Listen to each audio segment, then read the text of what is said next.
Yes. How big are you guys? Right now, we're close to getting to hiring a total of 1,300 active virtual. Like, man, you're employing 1,300 people. You have this virtual Latinos business. You've scaled, you've built, you make good money. But follow the story. Why did two best friends do this company together?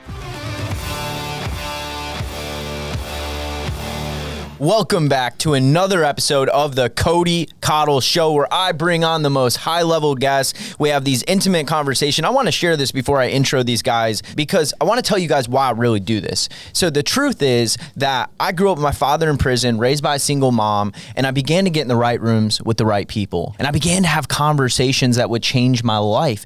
And I had this moment a few years ago where I was like, man, I just wish my friends could hear the conversations that I'm having because they're changing my life. And if they just caught even 10% of this, it could change their life too. So that is why I have two very special guests on the show today. And what's cool, guys, is relationships is everything. If you wonder how I get these guys on the podcast, how I elevate myself in life and business and everything that I do, it's all relationships. You know, I met these two amazing men through a brother of mine named Yigal. And it takes an introduction like that. And you get to know people and you meet and you see the incredible things that they're doing, the businesses that they're building. So today I have Jaime and Yener on the show, and we have the CEO and the Chief Business Development Officer of a company called Virtual Latinos. Welcome to the show. Thank you very much. Thank you so much for having us. Man, I'm pumped to be here. You ready to have some person. fun? Yes. I like it. We were talking about before, they're like, oh man, with all this COVID stuff, and they run a virtual, literally employee company. Yeah. They're always behind the computer screen. Isn't it so nice to meet in person? It is great. We finally did it for the first time in 2021 with a few members of our team, and it literally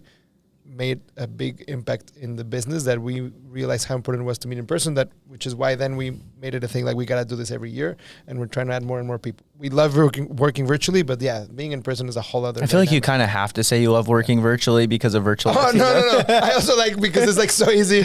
I literally get up from bed and just work. It's like right there. It's very easy. I love it too. My office is in my house. Yeah. So I might be in my boxers on some of those calls and they'll never know. They'll never know. Honestly, Yeah. I worked in person for so many years, and having that switch into working at home, it's completely different. It's a game changer. And when you develop like the routine and you structure it and you get it in the way like where you're in your flow state and groove, like for me, I've dialed it down to like I got the gym in the garage. I haven't got a Peloton like in there. So I wake up, I hit the Peloton, I got in the office, I have my time with God. Like I just love it. I'm in such a flow. I don't even got to go to the gym and worry about finding a parking spot or talking to somebody. And my meeting is right in my house in my second bedroom. It's a thing that's staying. I just recently read an article from The Atlantic that actually said that, now the average American typical home is shifting. I mean, it's been shifting to more and more, but the average was like a 3-bedroom house. It's now a 4-bedroom house, especially now as people are now for sure going to need at least an extra bedroom for an office. So For an office. Yeah. Yeah, that's good. All right, so let's dive into it. You guys have this amazing company, Virtual Latinos. I'm really impressed by you guys. I'm really impressed by what you've built, where you've gone, the way you've taken it. But let's go all the way back. Where did it start? Because I know you had a different company that turned into this company. Tell us the origin story. Sure. So I've been doing digital marketing myself for a long time before I created a company. And without diving into those details, this company legally started as a marketing agency called Bluminari here in San Diego. And that was in 2015, so 8 years ago. And that was after I came back from finishing my MBA. I was really inspired by all the entrepreneurs I met in Israel. I did my MBA in Israel, and pretty much I even felt bad by not having a company because everywhere that I went to, all these different networking events, everybody asked me, so what's your startup? Because it's like a startup nation. Everybody has a company. And I come from a family of entrepreneurs, and I work with my dad. And so I really knew that at some point or another, I wanted to build a company. So I built the marketing agency after doing a lot of freelance and graphic design for many years. And it started basically me in my house, and then I started to join a co-working space. I ended up hiring people from the co-working space. Like actually, it was a real co-working space, a single big table in the middle, and actually people actually co-worked, not like the WeWork where everybody's really just renting space. It was a home. It was like a real home, yeah. And people were just networking there, and it was awesome. And I'm like, great, this company can't just be me. So you're a graphic designer, why don't you join? And you're a social media person, why don't you join? And I started hiring a bunch of people. But, eventually, even though I had them all as contractors, and that was a better model than having them as employees, I realized that San Diego has way too much competition for marketing agencies. And my profit was just not going to get to the place I needed to when I was going to get married. And this is kind of how the shifts happened. It's 2018. I bought the domain in January 2018, virtuallatinos.com. And at this point, I've already been 2 years with my wife. I'm about to get married in March. And I'm like, I literally called Yener. I'm like, he's been my best friend for, we're going to be 24 years almost exactly in 2 weeks. Wow. Yes. And so, or less than that. And then I called Yener and I told him, man, how much money do I need to actually make to survive with a family? Yener's like, you need more than you're making right now. It's tough. So I was living with my, let's say, girlfriend at the time, but we were about to get married. And I mean, basically he's like, you need to make at least 10 grand a month if you want to make it, be able to have kids. I'm like, damn, okay. Yeah, then I better step it up. And I was nowhere near there. Even, I was just really scared. And so I'm like, okay, I really need to figure what to do. So do I increase my prices, which lots of people had told me that I should do, and I could afford to do it because the people who were my clients and people who were not clients but saw me from the outside but knew enough to be able to give me feedback, they're like, man, you're acting so professionally. You're doing all these things, working as like a big marketing agency, even though you're not. But the quality of what you're providing is definitely worth more. You're not charging enough. So you should just charge more.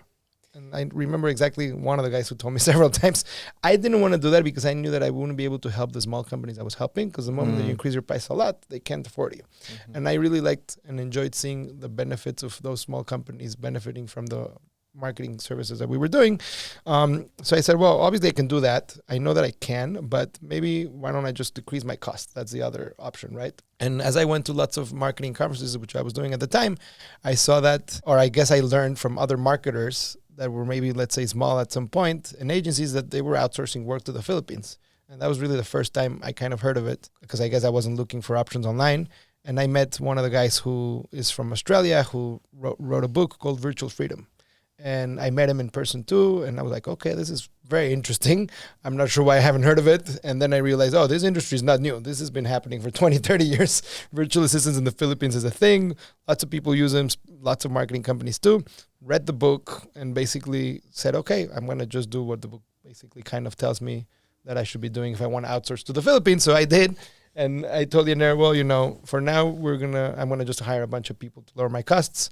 For the marketing agency, nothing to do with Virtual Latinos. Right. You're just trying to cut your costs down to be more profitable. Yeah. So Virtual Latinos came in fact, later. This started in 2017 when I started to just lower my costs. And I ended up hiring 5 Filipinos.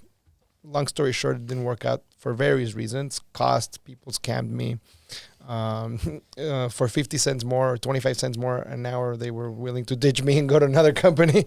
So I'm like, okay. And the whole time difference for me was kind of the major thing. I'm like, man, I really don't love the fact that they're so far away. They were working my time zone, but it was not good for them. And then the people that were good, because they knew they were good, they didn't want to work my time zone. They want to work their time zone. And they're like, well, I'm good enough. If you want me to work, I want to work during my time. That means it's my night. So I didn't like that. Now, at the time, for sure, I couldn't spend more to, let's say, have someone still be good and work my time zone. So for a few reasons like that, after about 8 or 9 months, I got tired of it. And I just said, that's it. I'm not hiring another Filipino. I got to figure out how to do it in Latin America. And we had already spoken about that with Yener. I separately had been helping my dad with another business where he was doing outsourcing of actual manufacturing called Outsourcia. And so he was already helping people in the U.S. outsource production to Mexico, as opposed to China. So when I built his website called outsourcia.com, and within that we created a little sort of like directory of people. So I told my dad, why don't we have something different than just a website that says what you are offering? Why don't we go down to Tijuana and we do some advertising and we invite people to join this directory of the companies that can offer services, and then anybody that goes to your website, they'll see more value by seeing other resources that you can provide, even if it's free. People can just look at that list of people and potentially contact them without you or with your help. And that kind of worked out. We got like 30 or 40 people in it, and people started filling out the profiles. I'm like, man, I just bought this thing for like $40 or $50. It was just this plugin for Joomla for my dad's website, and people were totally interested. I'm like, this is great.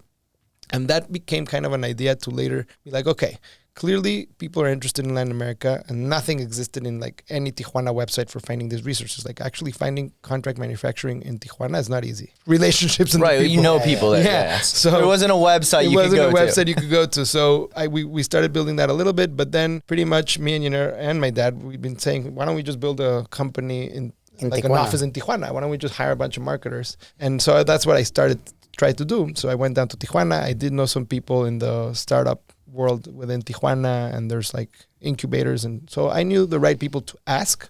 And basically they told me, and I was looking for virtual marketers, or just in this case, physical marketers in Tijuana.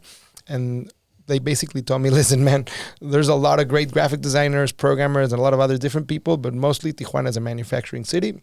You're probably not going to find marketing people that are at the level that you're looking for, which was like, I needed American trained, let's say, virtual marketers, or marketers that knew all these trainings that I was taking from digitalmarketer.com and lots of other resources that were like legit to the US market. So I just gave up, and then I just ended up being okay with hiring a graphic designer. And so she was my first Latino assistant, who was a graphic designer. And then From TJ? From TJ, yeah. So I thought, well, it's a good idea. Like, she's going to be more affordable, definitely. She's not going to be knowing much of the digital marketing level that I need, but I can teach her. I'm going to just give her the courses I already paid for, have her take them, and I'll train her. And so I did, and then she also had a visa, so she could cross. That's nice. Which was nice. So we met in my office a few times in San Diego. And so she worked for about a year with me. And this was from somewhere in 2017, right after I got married, March 25, 2018. I actually paid her to come as a photographer and do something for my wedding. Like, she recorded it in 360, which was cool.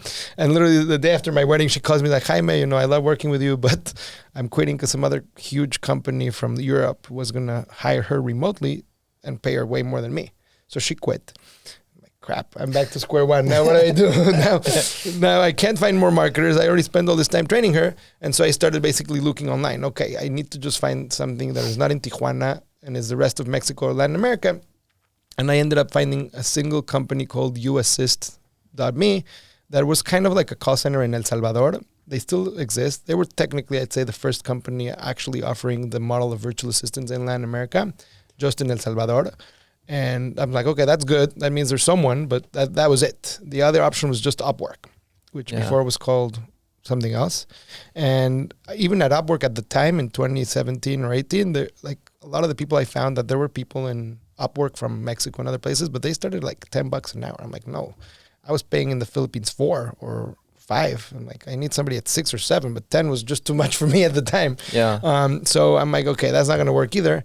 And then I'm like, oh man, maybe what I did with my dad with this little website, I can turn it into like something similar, but for not manufacturing, but for virtual assistants. And then I actually remembered that I had been using the website called onlinejobs.ph, which is how I recruited the Filipinos in the Philippines. It's really just a job portal. And it was not really an agency, but for a really maybe dumb reason, I thought that would be a good idea. So I kind of copied that model and created Virtual Latinos as a directory that was kind of a copy of that original website, where it was just a place where you could find people. The biggest difference that I wanted to do, because of all the time I felt I wasted hiring the Filipinos, doing it by myself as opposed to an agency, I said, hey, I'm going to vet all these people. Because in most job portals, everybody can create an account for free, and that's it. Right. There's no guarantee of quality in the hire. No guarantee of quality. So I'm like, I'm going to do the same, but I'll vet everyone. Initially, of course, me. There was nobody else. So I started inviting people, and I won't go into the details to not bore people here. But the point is, I started inviting a lot of people to a potential place that they could create a profile to be hired by American companies, which was going to be the Virtual Latinos company. And within that, it was going to be called the Virtual Latinos Directory. And that's what I built. So I built that. And so when I got to 100 VAs who signed up, and they're like, okay, this sounds cool, that's when I was going to start promoting it to clients. I can't promote it to clients if I don't have assistants. But I can gamble with assistants and if I don't have clients. Let's see what happens. So I just said, when I have at least 100 people who've gone through my whole process, that are the final 100 that are vetted, good ones, they created their profile on my system, then I'm going to go out and try to find clients. And that's how the whole company started. It was still a side project while I still had my Bluminari clients. And I guess I'm able to say that I was lucky that even though I wasn't making lots of money in Bluminari, and I clearly needed more, which is why I called Yener, to figure out how much I need to make, I had a handful of clients that were now just on a monthly ongoing service. And I had my San Diego local team who was serving them. So I didn't need to do anything day to day. So I had the time to be able to actually spend building the website for Virtual Latinos, doing basically a whole side business on the side, while my clients were still paying me and I was still delivering the services. And that really gave me the ability to focus on creating something new. And so, yeah, basically that slowly turned into what it is today. So now, totally leaping pretty quickly, the Virtual Latinos directory didn't end up working because it wasn't a good business model for us. And so we switched it now to what it is, the company today, which is the Virtual Latinos, just the agency. There's just an agency model. There's no more directory for clients. They work with you. They work with us. And then you find in place Correct. and hire the talent into their business. Correct. Yeah.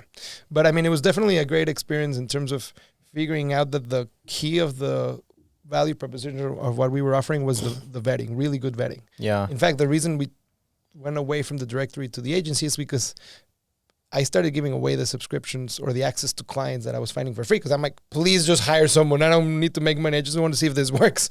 So I went to a lot of events here in San Diego. I went to a million cups. And anyways, I started doing a lot of networking in person in San Diego and just pitching out the idea of what I was doing and giving people, whoever was interested and willing to hire somebody, in this case for free. I would charge them nothing. Just please log in. You just wanted the concept to work. Wanted the concept to work. So yeah, I gave access to a bunch of people, and then they saw that there was at least 100 people to pick from. And I kept adding more as weeks went by. And then people gave me feedback. That was the only thing I asked in exchange. Give me feedback. Are these people good?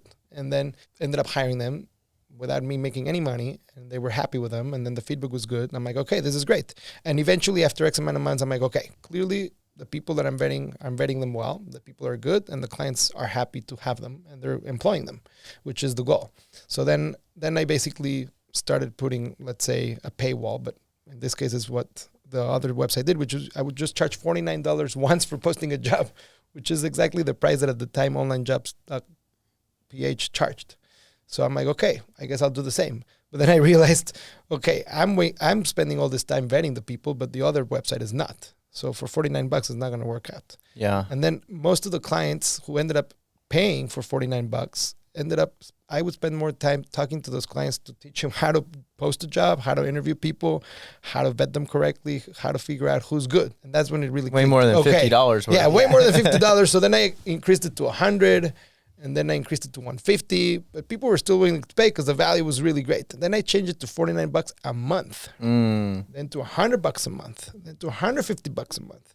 People were still paying, so I'm like, okay, I guess that's good. The value is really there. Right. It's like I went from $49 once to $150 a month. The problem there is like people were still there hiring them directly themselves. But they somehow still had to pay me, and I knew that was not going to work long term. If I don't get to own that relationship, right? You don't have leverage. Me. No, they're gonna be like, whatever. I don't work with them anymore. I don't owe you anything, and they still would. Yeah. So that's why we eventually realized that was not going to work out, and it would be in terms of making money more beneficial for us to just the agency. And so you guys pivoted to that. Yeah. And now you are the agency, and you are placing them and you're managing those employees? No, we're not managing them, which is also a good blessing in a way, because I had to manage my employees in the marketing agency, and I had to do the project management and the delivery of everything. And that's actually a huge blessing in disguise, that we are definitely vetting them.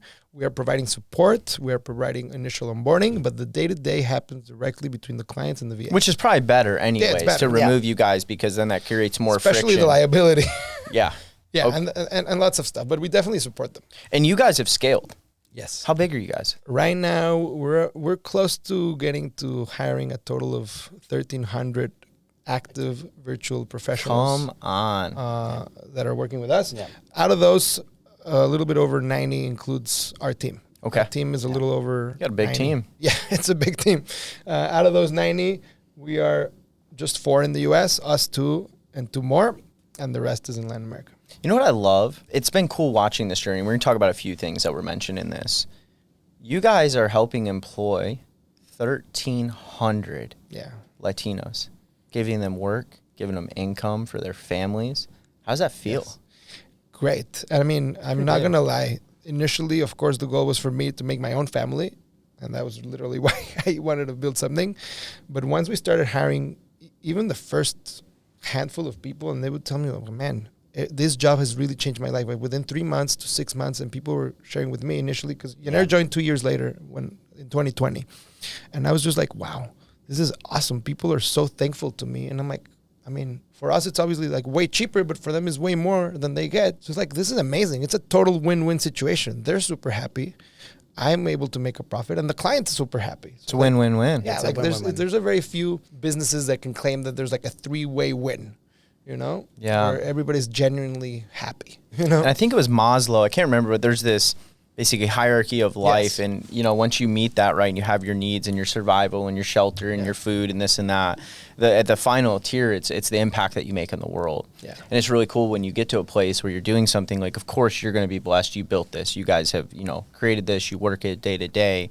But now you're getting to become a blessing. It's a huge blessing. I mean, I'm not going to dig deeper into other subjects that are not yet right now business, but let's just say that from people within my family, you know, they've kind of told me that they believe that part of my job in this life is to help a lot of people. So, and I mean, I definitely love helping people. Just yesterday I met with another group of business consultants, and they're like, you know, what is the goal of Virtual Latino for the long term? Like, what are you trying to do? Sell it? You know, not sell it, get investors, blah, blah, which is a different subject. But the truth is, like, the ability to help people is just amazing. I mean, Yener can tell you too. Now, 5 years later, but 4 years of the agency, now we have so many examples of people literally buying houses, buying cars, paying for people's colleges or, like, you know, their kids' better schools. And the change is just like, it's huge. Wow. And we're creating this literally real change in people's life. And it makes a difference. And we directed our mission towards that. Yes. Honestly, I think one of the main thing that attracted me to this business, and I think that's where we connect a lot, not just as best friends, is being able to change other people's lives. Yeah.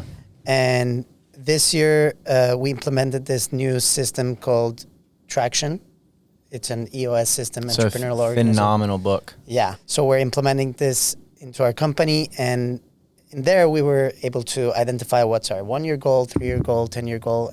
And it wasn't as a number on profits, but our goal is to be able to change 1 million people's lives. In 10 years. That was a 10-year years, goal. 10-year goal. Wow. And that's counting client and And their families. 1 million people is a lot of people. So I Yeah. told like the team, I'm like, realistically, I mean, if we can employ 1 million people, that'd be awesome. But like, let's be real, that's a lot of people. Yeah. But if we can affect the lives, the average improve the household's lives- 4 and you know, exactly. So yeah, I can tell you that 250,000. I created a whole I math was all around about the this. math. This is like, I hate BS marketing numbers. Yeah, yeah, And yeah. I'm a marketer, but I hate it. Yeah. So I told the implementer who was helping, was like, man, that's a good number. I guess it's better than coming up with helping just the people employed, but I'm like, I'm gonna have to have a formula. So like a few weeks later, I got into Excel. I'm like, I did all this research. Average household in the US is this. Average household in Latin America is this. And you know, we came up with a number. Right now, we're at about, based on our numbers, we're helping about 36,000 people's lives being changed. Wow. Now, getting from 36K to 1 million is a big goal. Well, they believe, but hey, that's Yeah. that's why we set goals. That's why we set what seem unobtainable goals because they drive us forward. It's good. So I also want to hit on, you know, we have you here, Yener, best friends. Yes. And it's really cool, like hearing about the story. And guys, I hope you're catching this, right? Like all the greatest businesses, I've sat here and interviewed so many people. People always wonder, like they can look at you now and be like, man, you're employing 1,300 people. You have this virtual Latinos business. You've scaled, you've built, you make good money. But follow the story. Success leaves clues. Reverse engineer what these guys did. Look at it. And it's cool, the pivots that you made at the right times, what you learned, things you tried that didn't work, even ways you served other people, even your dad and building that in his website and serving your dad's business and how you got an idea from that and how that led. But one cool thing you said also was, you know, your best friend Yener, you hit him up. Yeah. And originally, you know, hey man, you got to make more money than you're making in your company. Why did two best friends do this company together? Where did that come from? You know, from a long time ago, we've always had the passion to be able to work together, but you know, life takes different directions, and he went overseas to study. I stayed here in San Diego. I'm originally from Istanbul. I came over to San Diego when I was 15 years old without my family, by myself. I lived with my cousin and uncles, my cousin Yigal that you met. And 3 years later, I brought over my family and I started helping them build their own business. And that business grew to a good proportion, good size, but I was working 7 days a week, 10 to 12 hours a day, very heavy. Yes. And on the other side, while I was continuing with that business with my family, I was always in contact with Jaime, and I was, you know, trying to coach him as he was newly getting married. I was already married for like 7-8 years, so I had some experience. I had Dang, how kids long in you place. been married? I've been married for 13 years now. Bro, come on. Yeah, it's been a while, but yeah, I'm very blessed. I have 2 kids, 8-year-old daughter and a 10-year-old son. Wow. So yeah, life passes by really quickly. I guess I started everything at a very young age. Everything accelerated very quickly. And yeah, when I was hearing Jaime going through these challenges at his business and, at his marketing agency, it's very interesting.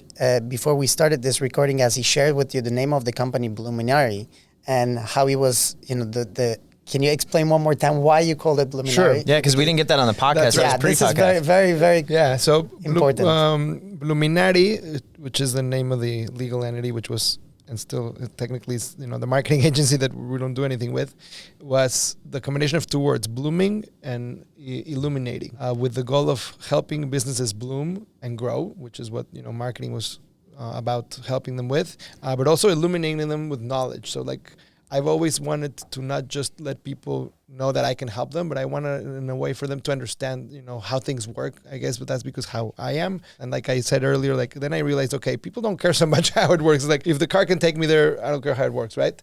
And then, but at the very beginning of my journey with clients, I was all about like, okay, this is what I can do, but it's like, this is how it works. And this is why what I'm telling you is going to work and why you should believe me, let's say, right? Because I wanted to tell them. And then eventually I just did the services. But yeah, it was all about helping businesses bloom. And it is why I told you that instead of raising prices, I chose not to increase prices because I knew that I was not going to help those little mom and pop shops that I work with. I only work with really small companies, which was also part of the problem. They were not making me, money. But that's why they stayed with you for so long. That's why they stayed with me for so long. He was like an incredible entrepreneur in the sense of like really going above and beyond to help the businesses, help his clients. And it wasn't just like, okay, I'm going to charge you this and this is the service and that's it. He would definitely give something extra out there to the clients. And that's why you had clients for so many years. He cared. And he even helped me with my other business that I was with my family. He really helped us scale in the digital world with, with building a website, being active in social media. It took us, completely changed our business from one point to another. Yeah, we definitely connected in the sense of helping people overall. That was his mindset in his own initial business. Yeah. It was my mindset as well in my business. We're like, okay, we're in the same path, but did you notice, like you saw, like Jaime shared with you kind of the vision he had for this company. Did you kind of see that and be like, hey man, I want to be a part of that? How did that come to be? Yeah. From the moment he talked about it, I was like, this is brilliant. Yeah. I'm in. Tell me how much I need to invest. Let's What do I need to do? What do I need to do? Just tell me. I don't mind working at night, in the morning, whatever it is, because I'm not afraid of working. So I'm like, let's get this rolling. He's such an honest person. He was like, first, I need to really get this moving and see it works. It's something real. Yeah. And then once I see that, I'm going to call you again and I need your help. I really do need your help, but I really need to make sure because our friendship come first. I'm like, I understand. Yeah, don't come be with me. What if this sucks? Don't leave everything to jump on my ship. I don't know if it floats. Exactly. That was the situation. That's true. Yeah. Until 2020. And he was like, okay, I think I'm ready. I need your help. And the sales. And he also wanted to leave his business because he was driving him crazy. Right, you wanted to do something different too. Definitely. Make a pivot. I've already had, a vision to do something. I was already looking for something different. And, the timing come right in time. You got your real estate test passed. Yeah, I was going to go into real estate. One of our close friends, he's been a real estate agent for 20 plus years. He's like, you're an amazing salesperson. You will do great in real estate. I already knew if I took the real estate test and I got into that space, I probably would be successful. But once I started studying it, passing the exams and really understanding dynamics of real estate, it didn't really attract me so much. Yeah. That market, I'm working in that market. But I was like, I have to do something extra for my family. I wasn't just like comfortable. So I was eager to learn something new, do something different. And at that time, Jaime approached me and it was just the perfect time to join Virtual Latinos. I was right before COVID. It was February 2020. Yeah. Literally in March, everything shut down. My business that I've been running with my family for so many years, it's a wholesale and retail business. Everything got shut down. So our business got shut down and income got shut down. So That. at that time, I joined Jaime, obviously, without any expectations. This was like a new project. There was no income in place. The company was new. Yeah, the We company were was just still new. starting to see some movement in clients and understanding, should we continue with the directory where we don't really make money, or should we go towards the agency where we can actually profit a little bit so we can both survive and grow Yeah. this company? And in fact, I went to Spain February 2020, and even though we've talked before I left on my trip, I told him, listen, man, I'm going to be gone for 2 weeks.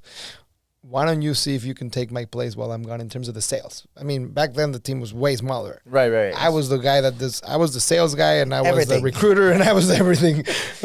And so I told him, look, here's the little guidelines. So I started creating standard operating procedures and SOPs. I'm like a really organized guy, and I write everything down. That's a superpower. That's Especially in it's a pretty traction, good you learn that. That's a power. superpower. Yeah, it's not easy to make them. But I've gotten good. you've gotten good. Yeah, I've had to. Yeah, by it's the necessity only way. for my companies. Yeah. But I guess for me, it was like a thing. I was always just writing stuff down so that I'd be prepared. And so I had that for myself. And then I'm like, well, I already have this. So why don't you read it? And I kind of didn't even have time to train him. I'm like, listen, man, I'm going to literally just send you this document Information. that's really long. Just go read it all. And then when I get to Madrid, tell me if you have any questions. And then, you answer the phone and see what happens. That's kind of how it went. Yeah. Did he crush it? Yeah, he did great. Yeah. Yeah, then I came back and, did like the proper training, and we went more, let's say, professionally. But the truth is, the reason I love working with Yener is because I love him, but because I know him and because I trust him. Yeah. So it was very easy for me to, let's say, let go, because I am a guy who does not love to let go. Was bringing Yener on board and partnering with him Yeah. a catalyst for the success that you have today? For sure. Yeah. I mean, I think that, if he wouldn't have taken on the role that he has today, which is, now it's called recruitment. Before we had two departments, sales and recruitment, which is another part of our story, but we combined them into one. And yeah, if I didn't had Yener's support to take care of that part so that I can actually build the rest of the company, then yeah, for sure. When you get the right people on your team, it's amazing. Amazing. I've been building out, we're going to get into AI and all that too. And in this training, I break this triangle down and I talk about every business owner needs 3 things to scale. They need to learn how to automate as many of the tasks inside of the business, right? And before that, I talk about you need people, systems, and tools. Yeah. Then I go into automation, delegation. And delegation is so important because it's like who's on the team, who's on the bus, driving to the destination with you. And then elimination, what are you doing that you just shouldn't be doing to get rid of in the company?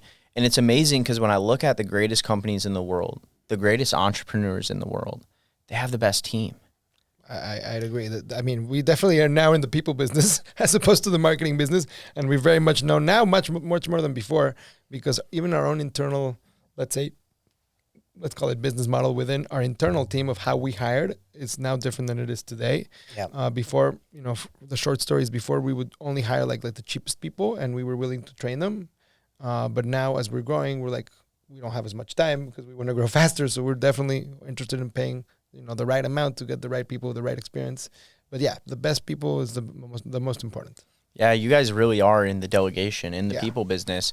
And it's interesting, my new venture is all about the automation business because of what we're doing with AI. So it's pretty cool. And then the business coach is in the elimination business. And I just want to say something about the whole people business, especially because Traction is a lot about that in terms of delegating. Yeah. But a big thing that I've learned through this process is about trust. Because you can have great people, but if you don't trust them, it's not going to do anything, right? You got to let them not only... you got to really let them do their job and trust that they're going to do the best. And that's a lot that has changed me personally in the last even year. And what have you learned on how to build that team that you can trust around you? So before Yener joined, a year before Yener joined, I basically told my father, hey, I need help with the accounting stuff. I was doing all the accounting, all the reconciliation, the whole thing on QuickBooks. And I'm like, I really shouldn't be wasting my time with it anymore. And my dad's been a business owner all his life and he's done the admin stuff. So I told my dad, obviously, I trust you. We've worked together. He was my boss. And so I'm like, can you take care of the accounting stuff? And so he did. And I, even though I trained him, I pretty much blindly trust him, right? And he's taking care of the whole money part till today. And that's a big thing. That's huge. If I could not have someone I trust taking care of the money issue, I would also not have time to, do the rest. So trust is a big thing. I mean, now we're 90 people. I don't know all of them, personally or deeply like I could with a much more smaller group, but definitely within the leadership team and the directors below them, being able to know that you have hired the right people and that even if it's not going to be perfect, you can trust that they're going to do their best it's literally a game changer. I mean, Yener and my team, especially somebody else, like, jokes like, my dad specifically basically says like, Jaime has had to change because he's had no other option. And it's true. If I had the option to be like a perfectionist and take my time to get things done properly, let's say, or the best way possible, this company would be way smaller. Yeah. But it's because I've been open to be like, whatever, it's not going to be perfect. Let's just let people do their thing, even though it's very, very hard for me. But I've let go. It's what has become the success and the growth. I think it comes down to the perception of what's perfect. Yeah. And That's to good. be able to grow a good, healthy team, one of the main things of leadership is to be able to empower others. So I think that's one of the learning curve of like, yes, empower, but in steps. And once you come to a comfortable stage of like empower that people below you, they just take on. Yeah. You can, you have to be able to blindly trust them. And that's how I feel for my recruitment sales team. Yeah. Like I'm here sitting, everything is in motion right now, going on, and I have no concern in my mind at all. And I'm fascinated by what you guys have built. I mean, 90 internal employees in a company that, I mean, really sounds like 2020 is really when this thing started taking off for virtual Latinos. Yeah, I mean, Correct. Our first client from the agency model was 2018. So the 2019. The company it launched like August or September of 2018. But the first client from the agency was May 2019. That was like the first client. But yeah, in terms of like building it as a team, yeah, it was 2020. So really putting in 3-4 years. Yeah, 3-4 years. Scaling to a company that has 1,300 people that you employ through this agency, 90 internal team members, building leadership team around you, having directors. That's fascinating, guys, like to see what you've built. And there are people out there that they feel held back right now. So maybe they're an agency, whether they're marketing or this or that or a smaller company. They keep hitting their own growth ceilings, right? They keep hitting on those ceilings. What wisdom can you guys share with us today that you've learned in your journey on how to properly build that team around you and be able to scale like you guys have? I'll let you go first. Yeah. I think one of the most important things is that you need to be open to change. Okay. Once you hit that ceiling, one of the, I think, fears that a lot of the business owners or the people in leadership teams are there like, okay, we've been doing this like this for the last 5 years and we've been scaling, and they're afraid to implement some changes or understand that not everything that they're doing is perfect as it is for today's advancement. Like it could be changing your technology, it could be changing your systems, your process, and you have to be open to change to be able to bypass that ceiling and continue to scale. I think that's one of the most important things. No, for sure. Yeah, I mean, I'll tell you that I think something positive. So, my dad's obviously not here with us right now. He's actually landing into Tijuana as we speak. And, him and me are both similar, but also very different. And I'm a very conservative sort of guy. And he's totally the opposite. And he's like, you got to start flying tomorrow. And he's literally been pushing me a lot to have this company grow, but in complete opposite to me. So like I try to really hold back and do things more structurally. And he's like, no, you have like this amazing thing that's like gold in your hands. You got to exploit it. You got to make it big. You got to get investors. You got to go crazy, right? And even though we haven't followed all that path at all, it's definitely in a way unconsciously pushing me to be okay with not being comfortable with the typical things that it's me and being open to change is what I'm saying, right? Relating it back to Yener. Because yesterday I had a conversation with somebody else and it's like, yeah, like why do you feel rushed? Like they literally asked me, why do you feel rushed that you need to keep growing? And Alana, who's our current COO in our team, who's also my sister-in-law, she basically answered for me. She's like, the truth is Jaime's dad is always pushing him and me and all of us to always like grow like crazy, right? Yeah. But the truth is that without that push, I would have been maybe less open to doing things differently, right? I think that helps. 2 valuable things, guys, if you missed it, to take away from what these 2 guys just said. For one, Yener talked about the value of innovation and being open to change. And I always say this, evolve your business or go extinct. Businesses are always going to change the tools, the people, the systems, the processes. So the business that's open to evolving and changing, I actually cannot stand the mindset of like, if it ain't broke, don't fix it. Yeah. I can't stand that mindset. in my core values of my company, we keep it very simple. I'll tell you why in a minute. But we have excellence, innovation, and simplicity. We do everything we do with excellence. We're constantly innovating. If there's a better path, we are going to find it. And we keep it simple because simple scales. So I heard you say we're open to innovation. Yeah. We don't think we always have it figured out. If there's a better way, we will figure out how to implement it in our business. And you guys are doing that right now. We're going to talk about that. We're about to segue into AI. But then you said something key. Your dad is pushing you. Yeah. Still does. He's a coach. He's definitely a coach. He's a coach. He's a corner man. Yeah. Guys, every person, you're lucky because it's your dad, but every person needs a coach. Every person needs a mentor. Every person needs a corner man. Every person needs somebody in their corner saying, hey, you can do better. You can go bigger. Why are you holding back? Because even, and it's interesting, I just had Greg Reed in here and he talked about like getting wisdom from people is like picking sand up outside of a thing, and you get to decide what you let slip through your fingers, and you get to grab onto what you really want to implement into your life, right?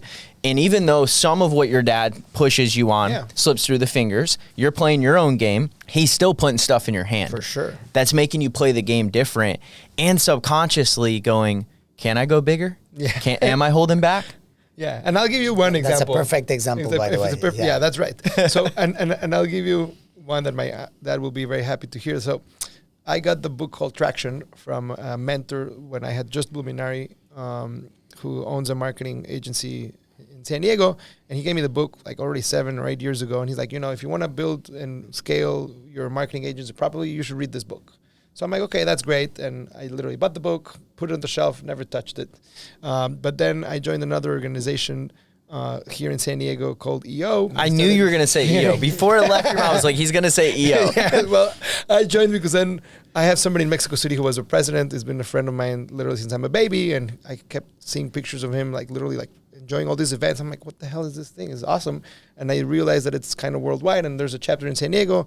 And then I started digging and whatever, I joined. And then I see that all these people a lot of them are using EOS, the system from the book Traction. So I told my dad, okay, you got to go read the book, summarize it. I don't have time to read it. I never, actually read the whole book, just a few chapters. Dad did? My dad did. And then I assigned somebody else in our company to do it. And the important part that I want to share in terms of like the pushing is like, Jaime, we should hire some consultant to help us implement it. And I'm like, no, they're so expensive. There's really no need. The book literally tells you what to do. We just got to follow it. And for 8 months, we self-implemented, and we had my dad and somebody else from my team, our project manager, basically they would guide us in terms of what to do. And for 8 months, we only got through like 2-3 chapters. Yeah, we were just rowing and rowing and rowing. Dude, that's how I feel right now. Yeah. I've been rowing through the book for like 9 months. Yeah, so it's like, man, okay, we got a lot of, we had amazing conversations, and if we hadn't had done those 8 months, the pure quick implementation with another person would have been definitely a little slower because we would be totally lost. So the fact that we spent 8 months talking about it a lot helped. But then eventually somebody from EO is an official implementer of the actual system, which now they have like all these different people that are certified. Right, they get certified through them. EOS worldwide. And so this was last year. Yeah. Exactly almost a year ago, December 2022. And so we were just chatting at this holiday party from EO, and I had already met the guy before, and then, I introduced him to Yener, and we were chatting about whatever, and then we're saying, we've been talking about Traction, we have this book, and he's like, oh, I'm an implementer. I'm like, okay, great. But at that time, like a month or two before, I had already decided, this sucks. We're taking way too long. So I organized another in-person trip in San Diego, and I said to the entire leadership team, which was 10 people at the time, I'm going to fly you all here from I don't care where you live. We're going to sit for 4 days, and we're going to stop this BS of meeting on Zoom for I don't know how many hours. Like, that's it. We need to finish the book, implement the whole thing. We got to get started. So it was just good timing because my dad had already been pushing me to spend a lot of money in an implementer to just get it done. But it was just, right timing and my dad pushing me. So we met this guy, and I told him, listen, I don't know what your job or how it works, but I already have a trip planned. It's in like a month and a half. I'm willing now to, let's say, hire you. I figured out how much it costs, but I said, it doesn't matter. I spoke with the leadership team. Sure, we'll pay it. And so we brought the guy. It wasn't the exact format that he followed, but we followed within that the format. And that was January 2023. And since we did that, the whole business now changed for the better. Like we're using EOS, we're having the freaking weekly meetings, and now we're KPI scorecards. Like, now we're like actually looking at data. Way. It's like way a whole different. other level, way different. So if my dad hadn't been pushing me, again, it comes back down to being able to change. Yeah, and being open to it. Being open to change and take advice. Yeah. You know? Well, and the third one, and I want them, because I want people to catch these nuggets you guys are leaving, you were willing to pay for help. Yes. So many people are like Jaime, the book tells you how to do it. Let's just figure it out. Yeah. But that paying for that coach, that paying for that mentor, that paying for that implementer, how much money do you think it actually made you, saved you, and time did it actually save you by paying that guy to come in with your team? Yes, Yep. a lot, simply because the value and now implementing it now as opposed to maybe even, I mean, I don't know how those 4 days would have gone without them. We would have definitely done something, but not as good as him, for sure. Yeah. He knows what he's talking about. It's just like when you hire an expert, that's why you're hiring Yeah, them. we probably wouldn't have been able to implement it. Not the way he did. He cuts Guided the us. curve Of down, course. the He has time. You experience. bought time. Yeah, we Yeah. bought time. Yeah. And that time has turned into better processes, which in turn turns into better hires, into better everything. So yeah, it is definitely making a big impact immediately.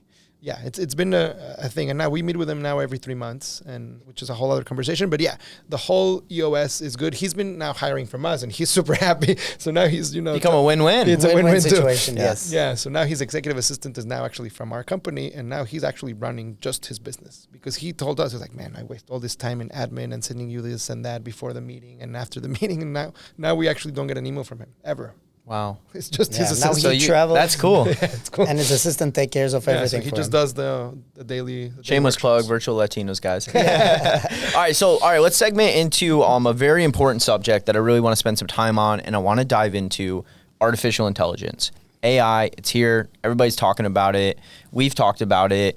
You guys know I'm doing massive stuff. We launched a whole new product line, Lead Flow Academy. We're using AI automation and lead flow to grow and scale businesses, create lead flow that's very unique and different. I know you guys are implementing in your business. You're understanding the value of the employees that you place, being well educated, being well trained, using that in the businesses. So first, I want to hear from each of you your take on AI, just being here, and then I want to dive down the rabbit hole of implementation with AI. Yeah, you want me to start? I mean, when I think of AI, I feel it reminds me of when internet started.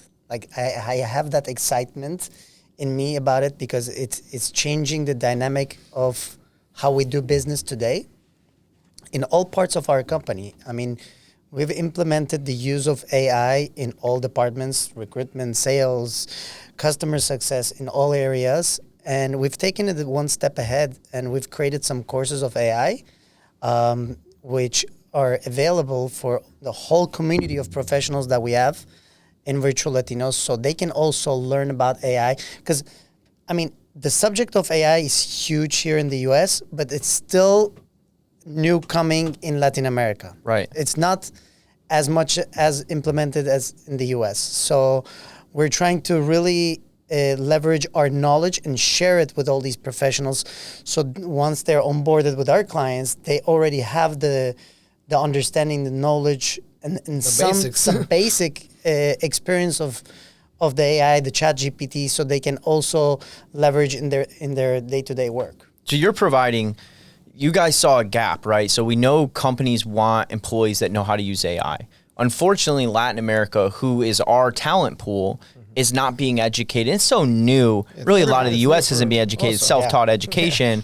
So we're going to go ahead and take the step of learning this and then educating our employees that we place. Is that correct? Yeah, that is correct. And what impresses me even more is that, so our number one line of clients are attorneys. And that's one of the last industry I would have thought of, like, really getting into AI, because they deal with, legal documents, sensitive information.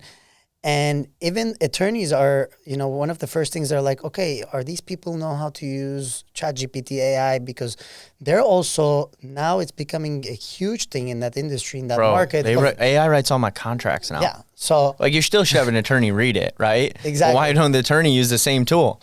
attorneys are doing the same thing. They're also utilizing the power of AI to speed up their processes and for other things that are more administrative and time-consuming things. And, they're able to grow their businesses much better, much quicker they're able to scale, especially the law firms that are like smaller law firms where they don't have ton of people to handle all the paperwork. They combine the use of remote team, like people from Virtual Latinos, plus the use of AI. So that's how they're able to scale now. That's so good. How about you? What's your take, Jaime? Let me start by saying first, I am not an AI expert. I am definitely an automations expert to the degree that I know. I'm not a programmer, but I'm going to make a small pause and explain why I think that I need to make this pause. So when I started Virtual Latinos, I think that part of the success of the company is I was able to use my marketing and technology knowledge and implement a lot of things into everything we do that is about automation. So even before, let's say we had a team, and before we had even a bigger team, there was a lot of stuff that I was able to do, let's say by myself on the back end, because I had a lot of this stuff automated. Yeah. The main tool that I use is Zapier. Maybe a lot of people know It's about amazing. Have you checked out Make? No. Write down make.com in your mind. Make.com? Okay. It's Zapier 2.0, bro. Okay, Oh, wow. well, that's good to know. So, I used Zapier when they only had like 300 integrations. Now they have like 4,000 or 5,000, and some other built-in integrations from the CRMs that I was using. And so I was able to automate a lot of stuff, which meant less manual work for the people that we were, hiring. And even a step before that, Bluminati had a separate sister website called Bluminate about blooming and automating. And I actually sold services for about 6 months where I would help people automate their business. This is before any AI existed. What I want to make clear, I think, in my personal opinion, and that I've been discussing with our CTO and with the engineers, like right now, of course, the keyword is like everybody just wants to say AI. But I think that not everybody really distinguishes the difference between AI and automation, right? Because they're two separate things. They're both important, but you can have a bunch of automation that is super powerful, and you can have AI do a bunch of other even more powerful stuff. With deep learning. Yeah, with deep learning, right? Separately, I think a lot of companies are just calling themselves AI, but they're not. They're just... That's why when we market, we say AI, automation, and lead I'm just flow. saying, I love catching people saying BS, and I'm like, I don't think this is AI. You're just really having a great software that can do a really great process. What's a buzzword? People are capitalizing on it. Yeah, so I'm all about being as truthful as I can. So with that said, so we love automation. We built automation into our business. Now we're growing that by building our own software, not just Zapier. But when it comes to the AI, I definitely see it just like Yener in the sense that, it's the beginning of the internet. And going back to my dad, I'm going to tell you that my dad, back in Mexico, before we even lived here, he had pioneered to build a tool like Dreamweaver. I don't know if you know what Dreamweaver is. Before WordPress existed, it was the ability within your computer to build a website without writing code. So he had literally partnered with a guy who was a geek who built the whole software. That was that tool before Dreamweaver existed from Adobe, which would have changed if we would have had the funding or whatever that would have let people build websites without actually having to write HTML. This is back in 1996, really long time ago. Yeah. So my dad's always been in the technology and pioneering side. So the point is, I really believe in the whole technology, and like Yener is saying, it's like so exciting. There's so much to do and there's so many opportunities, and the ocean is very open, very blue. It's a blue ocean of opportunity, and it's the time to either do something with it or not, right? So definitely we believe that if companies don't embrace it, like eventually everybody embraces the internet, they're going to be left behind. The lawyers that are going to be old school, which we've now met quite a few at some conferences where they're like totally old school. People can't even work remote. Their staff is not allowed to work remote. They have to come to the office, and they don't have a lot of digital processes. And then we have the clients that naturally come to us through our website because it's all digital, and they're totally the opposite where they're like AI, they're using virtual assistants. Like they're totally the opposite. Like those companies are going to be the ones that are going to thrive, and the other ones are going to die. Yeah. Like literally, so embracing the power of, which is now like, it's like 10x, 100x the power than an automation, right? When this thing can learn from your past and act as an actual human brain in a way and is learning from your past, not just what you're telling it to do, it's just crazy. I mean, even ChatGPT, even though it's amazing, we're now testing it a lot for our own purposes. Like, yeah, it's amazing, but it's literally like, it's a freaking baby that's 6 months old. Like, yeah, it's iPhone 1, it's bro. It's nothing. Yeah. Once we get like from even 5 years from now or 2 years from now, it's going to be so way more powerful. Yeah. So yeah, getting to understand it and being early adopters, I guess, is the right thing to say. I think it's going to be a key thing for our industry. I mean, a lot of people are scared. We're taking it with open hearts. In fact, just today we sent the email to our entire newsletter of all of our clients and leads about that topic. Is AI gonna replace your assistant or making them better? We believe they're going to make them better if they know how to use it. I agree 100%. And I'm trying to remember who it was. I think it was Goldman Sachs came out with a report recently that 300 million jobs are predicted to be replaced by AI, right? So there's this natural fear going on in the marketplace of, is my job going to be replaced by AI? And I believe that people are looking at it all the wrong way. Even the email that you guys sent out hits it on the head. AI is nothing more than a tool, guys. This thing that we carry around in our pocket, that we run our companies off of, that we talk to people on, that we access the internet, we connect to people all around the world, it's not more than a tool. And at one time, we sent people to the moon with a computer that wasn't as powerful as a computer in all of our pockets right now. That's right. It's a better tool. AI is just a better tool. Exactly. So when you look at jobs, attorneys, assistants, whatever it is, how are you harnessing the power of AI to bring even more value to the client, more value to the customer? Yeah. AI ain't going to replace you. Maybe those menial tasks you've been doing on the day-to-day will be replaced by AI. But nobody wants to do them anyway. It frees your time up. So like when I hear people say that, I'm like, bro, this is going to be really good for mankind. Like it actually is, because I like brainstorming. I talk a lot of AI with a lot of people right now with everything going on in our companies. And in Star Wars, and I think The Mandalorian, I love Star Wars. I think on the last season, in season 3, there was this planet that they visited where like the people didn't have to work anymore. Yeah. Because the robots were doing everything. Yes. Theoretically speaking, why do human beings have to work 8, 10, 12-hour days to provide for their family? Sure. Theoretically speaking, artificial intelligence and these tools coming out could give mankind the ability to have more time with their wife, their husband, your kids, your family. So I see a potential of a beautiful, I always like to look at the positive, right? Yep. Are there risks? 100%. Right, but a lot. look at man. It's we're not going backwards, guys. Yeah, we're not. We're here. We're gonna keep moving forward. We're gonna learn from our mistakes. We're gonna pivot as we go. So for my own life, guys, I look at it and I'm like, cool, we have better tools. So I'm going to give my people better tools. You're giving your people better tools. Hey, my systems could be improved by these tools. I'm going to make my systems better. Exactly. You know, my tools are getting better. Therefore, I'm optimizing my time, my life, my company, my employees. We're serving our clients at a higher capacity. I love that, dude. That's innovation. The increase in productivity that I see from my team, it's impressive. It's just like if they would be taking, I don't know, to draft an email 10 minutes, now if it's taking them 1 minute, they can draft 10 emails. Yeah. So it's just like a no-brainer. I'll tell you, so we just built a new department, I guess less than 6 months ago, like our technology department, because we're investing now heavily in building our own stuff. We now have a programming team. We're building this thing. And so this CTO told us, hey, there's like this tool for $10 a month that basically will help all of our developers write code faster. And they've been using it for now a month or two. Keeps telling us like, they're telling me that they're 30% faster with this tool. It's like, that's great. I mean, they're already, let's say, more affordable because they're in Latin America. And now we're giving them this tool for $10 a month that's costing us. That's going to make them even 30% more productive. That's freaking amazing. Dude, a business owner loves that. Yeah. I mean, it's just crazy. I have my content agency, and we started using AI before ChatGPT.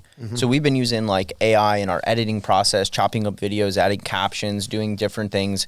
And man, we had our video editors were kind of capped out at like 50 videos a month. And then we went to 200. Dude, that's like from a business owner's perception, it's like, I just took one employee and made them 4 in terms of output of productivity. Exactly. Then I paid that employee more money to make them more happy. Yeah. So now my employee makes more money. They're more happy. They're not working any harder. It's actually easier with the tool. And I, as the employer, are getting more bang for my buck. My bottom line looks better. Sure. Exactly. Win, win, win. Exactly. Yeah, AI's here, man. It's fun. And I guess, like, what are some focuses for you guys just that you're looking to focus on with your team, with Virtual Latinos? And kind of what are you looking at in this space? Because you guys are very systematized, I can tell. Like, you know, you got Jaime over here leading the ship. So what's your focus with it right now? I mean, the focus right now is actually we're at the stage at the company that we are really reinventing ourselves. And so that began by in 2021, which was the first time we brought in our team. And again, this is going back to the pushing and being innovating and open to change. We were going to build a little like referral software for our company. And then my dad also kept saying, but we should improve the whole billing and accounting. Like, I'm doing it all by hand, which he was, and he still is. And then another member of our leadership team, her name is Ellie from Argentina. She really stands up for what she believes, and it was great. And, during that, I don't know, one week thing, she's like, Jaime, you know what? I think that you really shouldn't invest in this like referral system. You should really just listen to your dad, and we should really invest a bunch of money in building a kick-ass great software that's going to make the billing great. So she said it in words that really captivated our minds. It's like, think about it. In the end, once we do the work, and then yes, we have other resources and value that we're providing to the clients. Now even more, which we haven't shared. But at the time, in the end, once we have the client and the assistants, we're working as a middleman in terms of like we charge clients and we pay VAs. That's what we're doing all the time. Right? Other than the recruitment side. So it's like, if that part is not perfect and it's not automated, we're wasting a lot of time. That's kind of what she said. And it's complicated. Complicated. Right at that time we had, I think, 250 VAs working. Now it's 1,300 people. So processing payroll every 2 weeks for 1,300 people. Bro, that's a nightmare. You cannot do it manually anymore, And if we wouldn't have taken that step of like moving towards technology and we need to stop thinking about some of our process. We really need to put our attention to technology, building something that's going to really help us scale. That was the most important tool for us first. And the problem in our business in this case is that we allow people to make changes, add more hours, add bonuses or whatever, because we already automate 80% of payments when there's no changes. It's like the same amount of hours every 2 weeks, and it's automated through QuickBooks because QuickBooks has that thing. But 20% or 15% of our clients that request changes on an ongoing basis, that's what takes literally 100% of our time to make all those changes manually on QuickBooks, because we have to stop the automations, manually change all this stuff.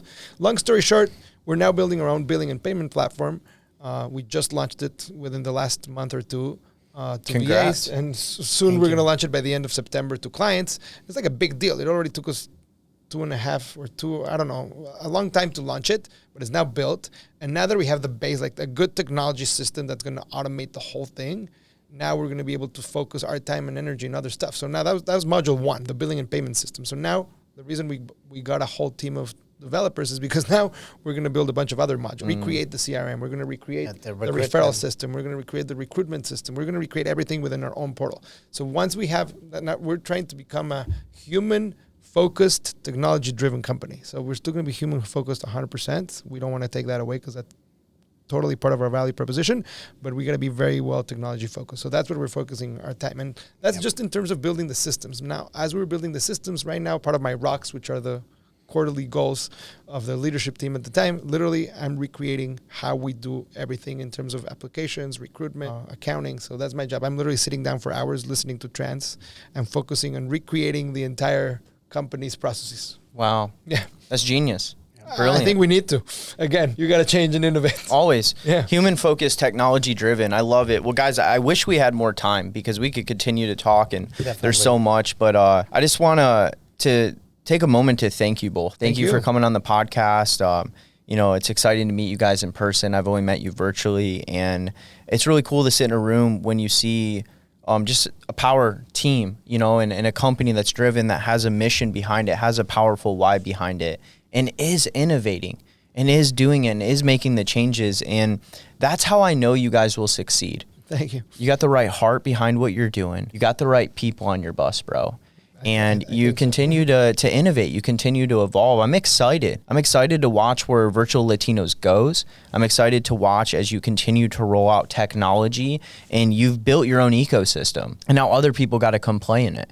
Yeah. And it's optimized for you guys and for your clients and for everyone, creating that win-win-win. That's what business is all about. In the beginning, when you're trying to get the dang thing off the ground, do you knock your head on the wall? Do you have late nights? Are you trying to create cash flow? Exactly. There's things you're like, man, I know we could do that better, but I have this list of a bajillion things. So, and now you get to be in that place where you get to look at it and say, I want to make that better, and I want to make that better, and I want to make that better. I think that I'm soon going to be stopping to work crazy nights. I mean, he knows me. I'm a night owl regardless, so I love working at night. But I've worked many years, many nights, and now just yesterday somebody asked me, like, how many nights are you working? I was like, now maybe 1 or 2 a week, but before it was at least 3.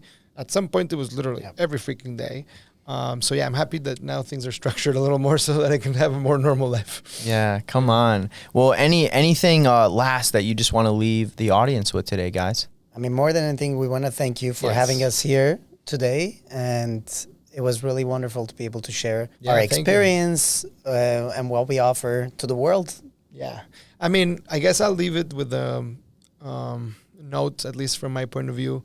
We're obviously in the outsourcing business, so that's obvious, but I believe that there's a really big shift coming in general in the world of how people are getting employed. Just yesterday, there's an organization called Outsource Accelerator, sends lots of information about the outsourcing world, mostly BPOs, which are call centers, but they include the virtual assistant companies. And basically, the world is getting to the point to accept that it's normal and okay to hire people that are not physically in their country. Just like they've accepted it, 50 years ago or whenever the contract manufacturing or like manufacturing that's been outsourced to China, India, the rest of the world, like that's okay. But it's still a mind shift that hasn't happened just yet completely, right? Which is what most people still don't hire people remotely. But when enough people and there's enough adoption that is like, oh, it's normal. Like you can make stuff in China or Taiwan or India or Mexico, you can also have your team elsewhere.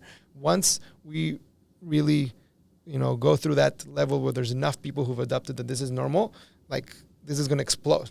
Yeah. Right? Like it'll be the new normal. And you guys are at the leading edge of we're definitely trying to do the best, especially in Latin America. Yeah. And that's cool that you niched on Latin America.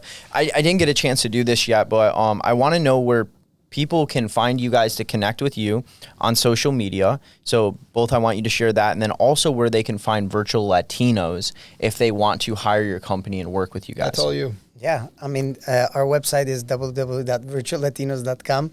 We're on social media on Facebook and Instagram and TikTok as well. So in any of those platforms, Virtual Latinos is the handle? Virtual Latinos, yes. Just simple Virtual Latinos. And if they message us from any of those platforms, our team will be able to help them. And we're also here to help them. And if they're in San Diego, we would love to meet them in person because, as we said in the beginning, we've been doing this virtually for so long, and we're very excited to finally connect with people in person. So if there's anyone watching out there who's from San Diego, they can definitely call us up. We're both very much people's person as much as we love to be at home, and we've traveled a lot for trade shows in person, and we love it. We love meeting people in person. Come on. Well, thank you guys. I love what you're doing. And I just to plug these guys too, I want to say I wouldn't be where I'm at in my companies if it wasn't for virtual employees in other countries. I have 2 employees right now in the Philippines. I have an employee in Latin America and Nicaragua. I have an employee in the UK.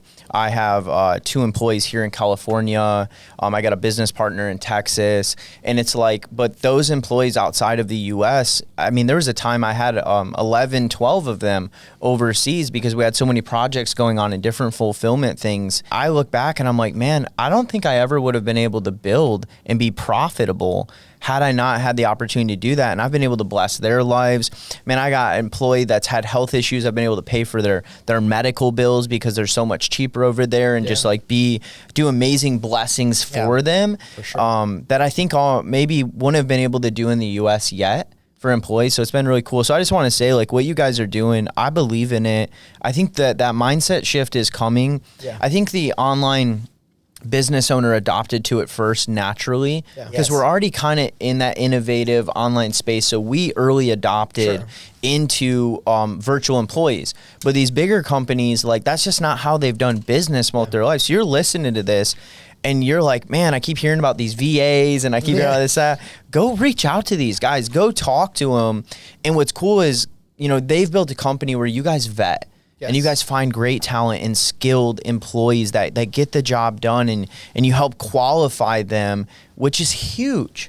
And I'll tell you maybe one last thing. So we naturally call them virtual assistants because that's what everybody knows. I was going to say the same thing. You read my mind. Now we call them virtual professionals because a lot of people actually were sharing feedback with us when we had some like Zoom meetings. They're like, I wasn't really wanting to join your company because I'm a professional. I have a master's degree. I am whatever, an architect, an engineer. I'm not a VA. I'm not a freaking admin guy. I don't want to downgrade my life. Then they realized we had lots of jobs. So now we're trying to call them both, virtual assistants for SEO purposes, virtual professionals because that's what they are. And I just want to say that there's an amazing amount of talent in Latin America. You just got to find it. Yeah. Just like there's a lot of amazing people. Thank you for saying that. Esther, the other day, we do our webinars and this and that. And she called me out on that too, because our employees aren't called VAs. they have job titles, they have positions, they're professionals. I mean, heck, like, you know, my executive assistant probably has like 3 college degrees. I have none. You know what I mean? So it's like, I think, actually, like, I'm glad you brought that up. I think there needs to be a movement of stop doing that kind of in the U.S. I think it's also like not honoring, you know, the professionals that we get the opportunity to work with overseas. So that's powerful. We're so blessed. We're So many definitely amazing trying to people. change that trend and that word specifically online. Yeah.